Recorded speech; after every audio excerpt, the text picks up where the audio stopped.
Hello and welcome to our first annual Earth Day Twitter Town Hall celebrating HUD's green and sustainable community efforts as well as other ways in which consumers and homeowners can save energy, save money, and a whole bunch of other arrays that they can do and programs that we can offer here at HUD. So today, in celebration of Earth Day, we have our OSHIC director. OSHIC is our Office for Sustainable Housing Communities, Shelly Potisha, who is all encompassing all green projects in HUD she handles. So Shelly, it's a pleasure to have you here today. I think our audience in the Twitter sphere will enjoy this town hall very much and hopefully get some pointers that they can benefit from themselves. So, yeah, I'm really excited to be here because first of all, HUD's now in the 21st century with technology, able to use a lot more media to get our message out. And also it's Earth Day. yes. And we really want to celebrate it. HUD is really committed in so many ways to becoming as green as we possibly can be. That's great. So without any further ado, why don't we go start taking some of our first questions. So we have from Nene K, who asks, what is the Partnership for Sustainable Communities? Very good basic introductory question. So in 2010, we started the Partnership for Sustainable Communities, and it includes HUD, DOT, and EPA. Okay. What does the partnership do itself? Like, what is the purpose of bringing those three agencies together? Well, in the past, we never worked together. And it's sort of silly that when a community is planning transportation or housing, they're not thinking about it as a community. And so we're trying to work together to make sure these are integrated investments. Okay. So that means basically that EPA, our partners at DOT, are also looking at some of the areas that we're investing in so that it's almost a multi-layer of investments where we can truly see the impact into a particular community that needs the help. Well, this is all part of the administration's place-based strategy for improving the lives of people in communities. Mm-hmm. And so now that our three agencies are working together, we can align and leverage investments rather than separate and spread out investments all over the place. Very true. We can take our second question. How's OSHIC helping connect jobs and housing? This comes from random observations. Well, one of the signature programs that the Office of Sustainable Housing and Communities has put up is a planning grant program, Sustainable Communities Planning Grant Programs. And so we help communities look at where jobs are, what kind of transportation options are there, and how many people have access to those jobs by walking, biking, or taking transit. Okay. And what are the benefits of integrating those principles or interconnecting housing, transportation? What at a very basic level does a community kind of gain from doing that? Well, at the very basic level, it actually helps save consumers money. One of the things that we have found is that the average family spends 52 cents out of every dollar on just housing and transportation. So if we can bring jobs and housing closer together, we might be able to help them save money. But at the same time, when we link jobs and housing, we're actually helping the environment because people are driving less, they're putting less pollution out into the environment, and that helps save our atmosphere. Okay. I mean, and it's also at a certain level, it's a quality of life issue. Yeah. I think a lot of people Yeah. want to be interconnected to, they want to be able to either walk to work or have a closer commute rather than having to spend hours on the freeway every day. That's a huge issue. People are spending more and more time away from their families just because they're commuting. But it's also a health issue. So if we start building in walkable ways that people can walk to local destinations, they're actually getting exercise as part of their daily routines. That is very true. Okay, we have a live question here. What are your suggestions for cities in terms of ensuring their sustainability plans outlast current administrations? It's a very good question. This comes from the Urban Land Institute Rose Center. That's a great question, because one of the things that we're really committed to is implementation. It's not just funding plans. It's about getting action on the ground. And we think that one of the first steps toward action is to ensure that all the different stakeholders in a community agree on a common vision. And that vision has so much community buy-in that as administrations change, it becomes a touchstone for their activities. So we want to make sure that people are involved in making decisions about a sustainable future so that they can have lasting impact. Very true. I think there's also a good point to be said that the master plans that are being developed through the grants are really designed to kind of have a vision for those communities for 10, 20, 30 years down the line. So it's not just a matter of the current administration and implementing that vision. It's something that's going to last a much longer life. Well, and then also I think one of the things that is a sea change for HUD is that we're moving from just focusing on individual development projects to how those projects, those buildings, relate to their surrounding neighborhoods and how those neighborhoods connect to the regional job centers, education facilities, et cetera. So it's not just a project by project look, it's a broader vision. True. Take our next question. This comes from Howard Blackson. He asks, how will HUD and EPA monitor Tiger II funded towns and their new place-based policy regulations?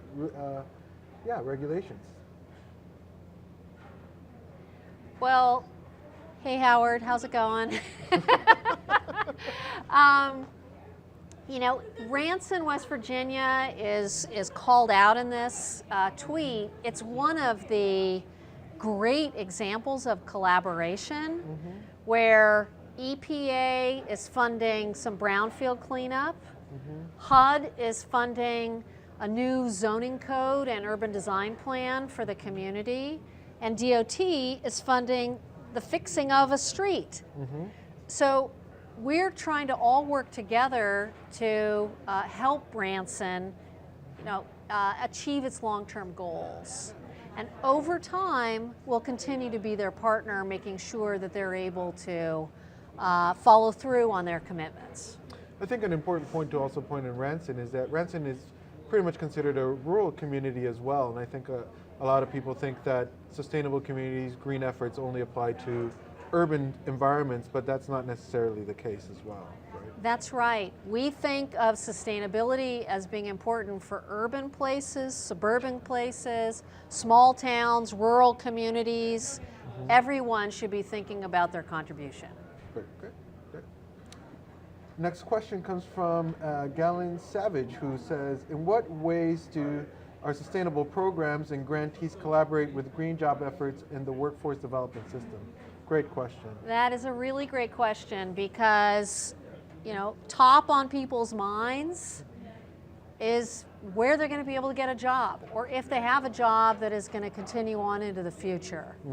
And so many of our grantees are really looking at workforce development. How can we make sure that people are ready to participate in the new economy?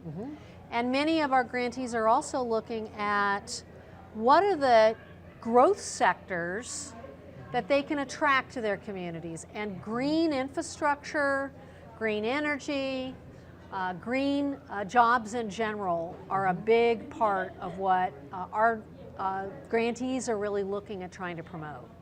That's a good point. I think if you can talk, for example, a little bit more about the Aerotropolis that you just were there a couple of weeks ago with the Secretary himself, and I think that's a perfect example how a sustainable vision also creates jobs and has a much longer vision for economic development for the future. Yeah. If you want to talk about that a little bit as well. Yeah, Aerotropolis is an amazing project coming out of Memphis, Tennessee. It starts with the notion that their airport is really a freight and logistics hub. And it goes out from there to promote businesses in the community that create jobs and also have might be shipped out via the airport. It goes out from there to the neighborhoods around the airport and this logistics hub to make sure that people who work in those jobs have a great quality of life and have access to great schools and parks and housing. And so Memphis has really taken on sustainability right in the forefront. Because they have done that, they've attracted an additional 3,500 jobs just in the last year based on their sustainable strategy. And now they're poised to take it regionally. That's great. We have another question from Nene K who asks, what impact is the partnership making on environmental issues to date? Well, one of the things that I think is really exciting is that not only are we looking at communities and community design, but we're also looking at buildings and the housing that HUD invests in. And HUD has been looking at how many buildings we've helped retrofit to be green, healthy, and energy efficient. And we're now in partnership with DOE at about 1 million houses that we've helped retrofit. That's great. And extending a little bit more on what you're saying is, are there any programs or things that a homeowner or somebody who either rents can do to kind of help save a little bit of energy, save money, help the environment to that, help their pocket a little bit as well? Well, there are a lot of things that are just no-cost things that people can do that are just about how you manage your energy load, turning off lights, unplugging the video monitor on your TV while you're not at home. But one of the things that HUD is really focused on is helping people get the money to be able to retrofit their homes, put in insulation, fix the windows so that they're not drafty, change light bulbs, maybe even look at solar panels. And so we've created the Power Saver program, which helps owners of single family housing units go out and affordably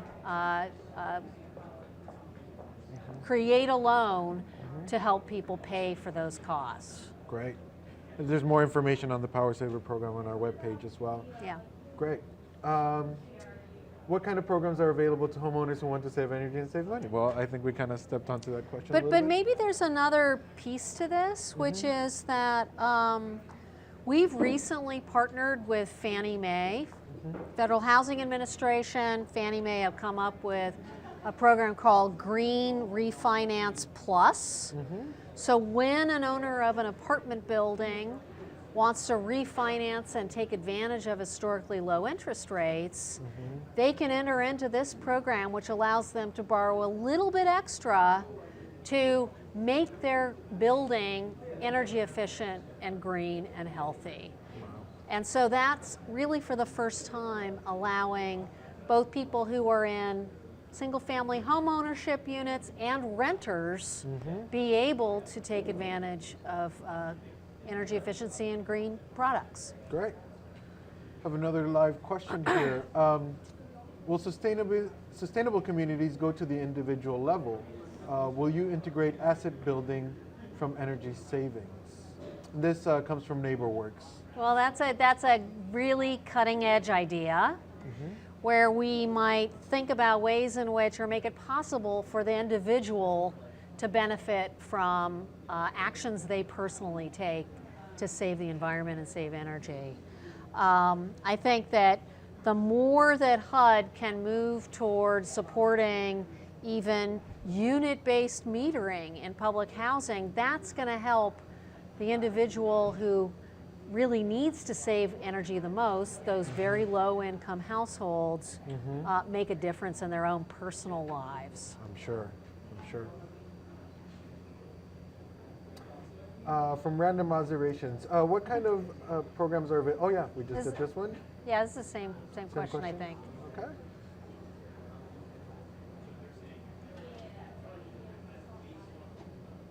There we go.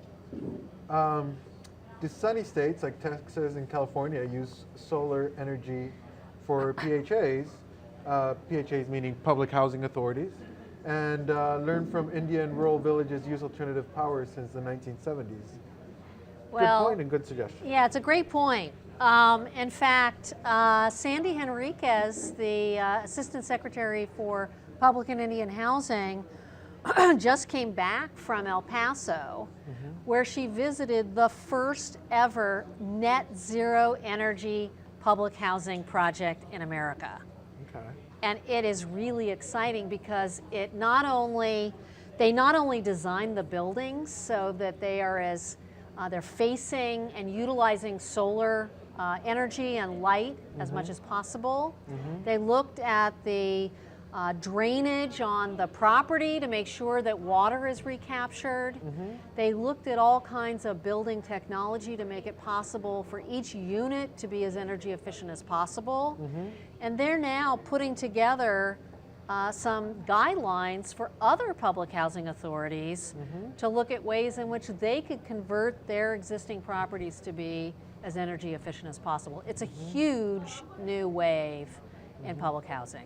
I think to that extent also, I know that there were also some grants that HUD gave away to kind of help other type of housing, they're not necessarily public housing, but maybe senior housing and other types of housing to put solar panels and save a little bit of money as well. The Recovery Act had a component in it that was identified for greening public and multifamily housing, and that program was oversubscribed. Okay. We were able to fund a whole bunch of projects. We then went to the Department of Energy and they picked up a number of the projects we just didn't have money for. Okay. Yeah. That's good. Yeah. Very good. Our next question comes from David Blick. How's OSHIC working with historic preservation community to promote sustainability and the sensitive rehab of its properties? Well, that's a great question, David, because when you look at the totality of energy expended in construction, retrofitting an existing building is far more efficient than building new. And so the more that we can emphasize retrofitting properties, particularly historic properties, which often have some of the best building materials that are being used across the country, that really becomes a priority for us. We are using educational tools in all of our programs to support energy retrofits in historic buildings. Excellent. Is there anything that we can do to kind of talk a little bit more about the community challenge grants and the regional planning grants, and which are some of the ones that are truly seeing progress, and if there's maybe one or two that you wanted to highlight because of the work that they're doing? Yeah, so one of the hallmarks of this administration is a set of planning grants that help communities get ready to be more sustainable. And we've so far given out 152 grants in 48 states, totaling about $240 million. These are all over the country in many different kinds of places, a lot of rural, small town communities, suburban communities, urban places. And it's really exciting to see how many communities are taking up the challenge of looking at both their environmental footprint, but also their long-term sustainability to make sure that these communities remain prosperous. Is there any one of these projects or any one of these grants that you think is actually doing some progress and really setting an example and models to follow? There are a whole bunch of really great examples. One, Austin, Texas, which has been, known for its commitment to green and energy efficient lifestyle and buildings. What they've done recently is work through our HUD planning funds to identify 37 mixed-use centers in the region where they will focus infrastructure investments. And because they are focusing on the quality of life, making sure that people have the opportunity to walk and bike and take transit for many of their daily trips, they attracted a new Apple computer facility that has 3,500 jobs that they're bringing to the community. It will be in one of these mixed-use centers. Wow. So I think that also brings us to an interesting point, which is there's a certain element of infrastructure that a sustainable program kind of brings to the table that really attracts businesses. Yeah. Well, and so one of the things that business leaders are saying to us is that they can locate anywhere in the world. They need to attract talent, and they need their talent, their workers, to stay. And often the deal that really makes them interested in a community is whether it has that quality of life that it's going to live beyond just a year or a two, but has great schools, great access to nature, neighborhoods that people can afford to live in, and easy access to those jobs. So we think of that as the quality of place factor in sustainability. Is there anything else that you would like to add? What if somebody from our Twitter audience, like what can they do to help promote sustainability in their communities? Well, I think, you know, so many people in communities really want to talk about their long-term future. How are we going to be prosperous? And the more that someone in a community can get engaged in these conversations locally, again, we have 152 places across the country where we're working and funding. Conversations are happening there, and I would say get involved in those. Right. So I think if anybody wants to obtain more details, we could direct them to our webpage. That's right. To our OSHIC webpage. Well, two websites actually. I would say HUD.gov/sustainability. But the interagency partnership has also stood up sustainablecommunities.gov. Excellent. They'll be able to take a listing of all the communities that have received grants and how they can get involved. I know, for example, I'm glad that somebody called out Reston because they just finished their master plan, which actually just got approved, but there are many other communities who are currently underway where people should get involved, provide their input, because it's all going to matter in the end, even though a lot of people think that it doesn't, but it really truly does.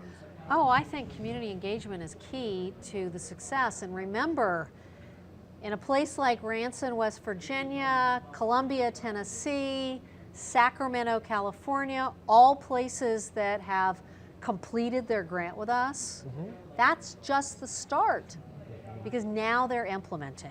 They're moving on to the phase of securing the funding and working out the details of implementing their plans. Do we have any last-minute closing remarks that you'd like to give us, Shelley? Well, I think that it's really exciting that the federal government is finally working in this arena. There's so much enthusiasm at the local level. It's time for the federal government to finally catch up with that enthusiasm. And we're really pleased to be able to be part of it and finally acting in support of what communities are really looking for. Couldn't agree with you more.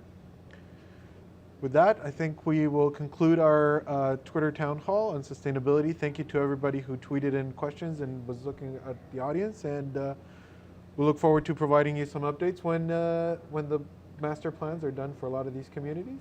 Yeah. And thank you very much.